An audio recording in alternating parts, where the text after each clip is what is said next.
हुए। पहला षड्यंत्र ये हुआ कि बिहार राज्य का जो गवर्नर है आरिफ मोहम्मद खान, धर्म से मुसलमान है, मगर मुसलमान मौलाना लोग भी या मुस्लिम धर्म को मानने वाले लोग भी आरिफ मोहम्मद खान को मुसलमान नहीं मानते हैं। बैग अंदर है, वो आरएसएस और बीजेपी के वर्कर हैं, उनके हाथों से बोध गया कि मुख्य मंदिर में काल्पनिक शिवलिंग की पूजा करवाई महंत ब्राह्मण के द्वारा। वहां पर एसपी थे, कलेक्टर थे, बीटीएमसी के सभी मेंबर थे और दुख के साथ कहना पड़ रहा है कि जो 4 बुद्धिस्ट तथा कथित बुद्धिस्ट मेंबर थे, उनकी नैतिक जिम्मेदारी थी कि वो इस्तीफा देते बुद्ध पूर्णिमा के दिन, मगर उन्होंने ऐसा नहीं किया। उन्होंने वो जो कांड किया, षड्यंत्र किया, ये समर्थन मोहम्मद खान गवर्नर के द्वारा महाबोधि महाविहार में जाकर जो दुष्कर्म किया गया है, ये आरिफ मोहम्मद खान की उपज नहीं है, ये आरएसएस बीजेपी के ब्राह्मणों की उपज है। दूसरी षड्यंत्रकारी घटना हुई कि बिहार सरकार के द्वारा गया जो जिला है, गया जो शहर है, उसको जी लगा दिया। नहीं है, अब गया था, अब गया जी कर दिया। क्या मतलब है गया जी? जी लगाने का क्या मतलब है? तो वायु पुराण ब्राह्मणों के द्वारा लिखा गया ग्रंथ है और उसके अंदर ये वर्णन है कि मगध में, बोध गया में एक असुर था, तेजस्वी यादव पीछे क्या है? गयासुर। आप पीछे यानी ब्राह्मणों ने बुद्ध को असुर कहा, गयासुर, और उसका बुद्धि बहुत तेज था।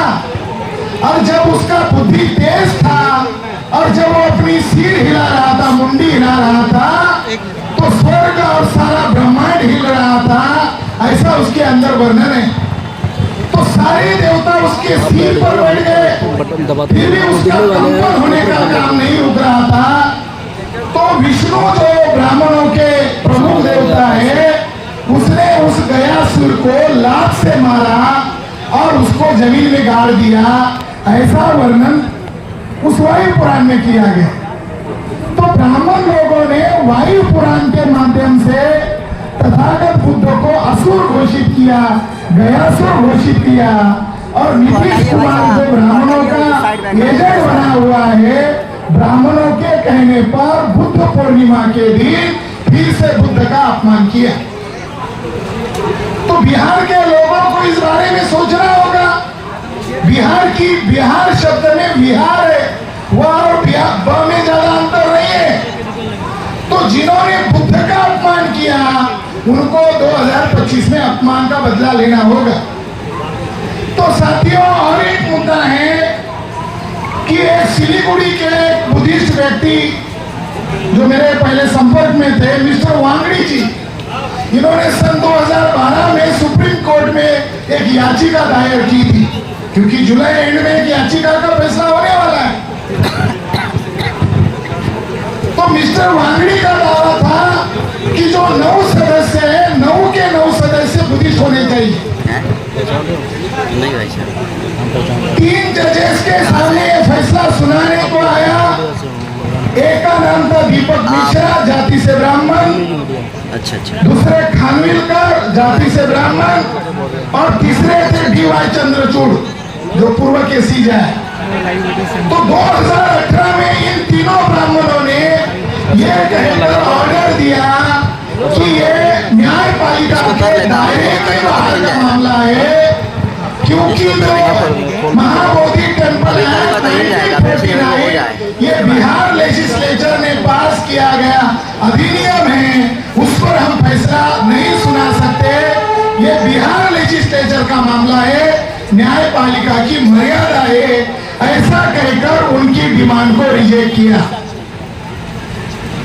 तो न्यायपालिका पर ब्राह्मणों का कब्जा है और बोध गया पर ब्राह्मणों का कब्जा है। नागपुर की कुंभारे, इनके द्वारा भी सुप्रीम कोर्ट में एक याचिका दायर की गई थी।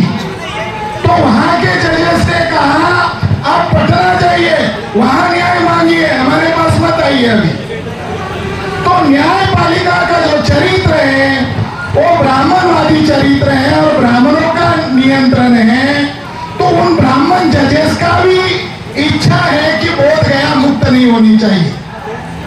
साथियों, यही वो चंद्रचूड़ महाशय थे जिन्होंने 2019 में उन 5 जजेस के बेंच में वो सहभागी थे। उन्होंने ये फैसला देते हुए कहा था कि राम मंदिर का जो विवाद था उस पर कहा आस्था और श्रद्धा के आधार पर राम मस्जिद के अंदर पैदा हुए।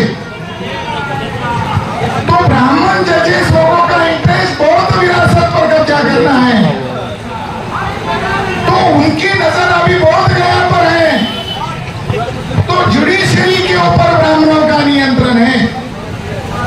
जब ये लगातार आंदोलन चल रहा था, हम उसके हिस्सेदार हैं। तो हमारे साथी को हमने कहा कि इतना सारा विवाद हो रहा है तो आईटीआई डालकर जानकारी लिया जाए कि एक और संस्था है भारतीय पुरातत्व सर्वेक्षण विभाग, इतना सारा विवाद हो रहा है तो भारतीय पुरातत्व विभाग इसमें हस्तक्षेप क्यों नहीं कर रहा है। तो भारतीय पुरातत्व सर्वेक्षण विभाग को पूछा गया कि महाबोधि टेम्पल एक्ट पर मालिकाना हक किसका है। तो उन्होंने कहा पंडे पुजारियों का है, भारतीय पुरातत्व सर्वेक्षण विभाग का नहीं है। एक आश्चर्यजनक जानकारी पुरातत्व विभाग के डायरेक्टर जनरल ने हमको दिया कि महाबोधि महाविहार का असली मालिक एएसआई यानी पुरातत्व विभाग नहीं है, बल्कि बीटी एक्ट के तहत जो ब्राह्मण वहां पर मेंबर है, महंत ब्राह्मण वही उसके मालिक है। इसका मतलब ये है कि ये असली मालिक जो हम लोग हैं, हमें ही लड़ाई लड़नी पड़ेगी। न्यायपालिका के ब्राह्मण का कब्जा हटाना नहीं चाहते, भारतीय पुरातत्व विभाग के ब्राह्मण महंत ब्राह्मण को मालिक मान रहे हैं। 2004 में महाबोधि महाविहार को यूनेस्को के द्वारा वर्ल्ड हेरिटेज घोषित किया गया। इसका मतलब है वर्ल्ड का एक कानून इसके ऊपर लागू है। उसका क्या महत्व रहा? अगर ब्राह्मण ही उस वर्ल्ड हेरिटेज का मतलब है तो वर्ल्ड हेरिटेज का कोई मतलब रहा? वर्ल्ड हेरिटेज के ऑफिशियल साइट पर यह लिखा हुआ है केवल बोधि ट्री और बोधि टेम्पल ही वर्ल्ड हेरिटेज नहीं है, लगभग 15 एकड़ एरिया वर्ल्ड हेरिटेज है। उन्होंने अपने ऑफिशियल साइट पर लिखा हुआ है 15 एकड़ एरिया में बुद्धिस्ट मॉन्यूमेंट्स है। अभी जगह जगह मंदिर खड़े किए जा रहे हैं, जगह जगह मॉनेस्ट्री खड़ी की जा रही है, जगह जगह नाजायज कब्जा किया जा रहा है। इसका मतलब है कि पंडे पुजारी ब्राह्मणों ने वर्ल्ड हेरिटेज के कानून को भी रिजेक्ट कर दिया है। आने वाले समय में लड़ाई लड़नी होगी और लड़ाई लड़ते वक्त ये खबरदारी लेनी होगी कि व्यक्तिगत महत्वाकांक्षाएं और स्वार्थ और अहंकार के कारण महाबोधि महाविहार जैसे पवित्र आंदोलन पर कलंक नहीं लगना चाहिए। कुछ लोगों ने व्यक्तिगत आकांक्षा और स्वार्थ के कारण इस आंदोलन को भेज दिया, कलेक्टर को लिखित में दिया। कल विनयाचार्य जी से मेरी बात हुई तो उन्होंने मुझे शॉकिंग जानकारी दी। जो आज आंदोलन चलाने का नाटक कर रहे हैं, उन्होंने कलेक्टर को लिख के दिया और लिखने के बाद उस आंदोलन को टेंट को वहां से उखाड़ फेंक दिया और ये सेटिंग हो गया कि विधानसभा का चुनाव चलने तक आप ये ड्रामा चलाते रहो और जो लोग वास्तविक आंदोलन चला रहे हैं उनको बोध गया में पैर मत रखने दो। इस तरीके से कुछ लोग सेटिंग करके हो सकता है वो बीटीएमसी के अंदर जाने की मंशा से काम कर रहे हैं। ऐसे स्वार्थी लोगों से हमें बचना होगा। मैं इस मौके पर भी यही आगाह करना चाहता हूँ कि इस पवित्र आंदोलन के साथ जो धोखेबाजी करेगा, समाज को उसको सबक सिखाना होगा।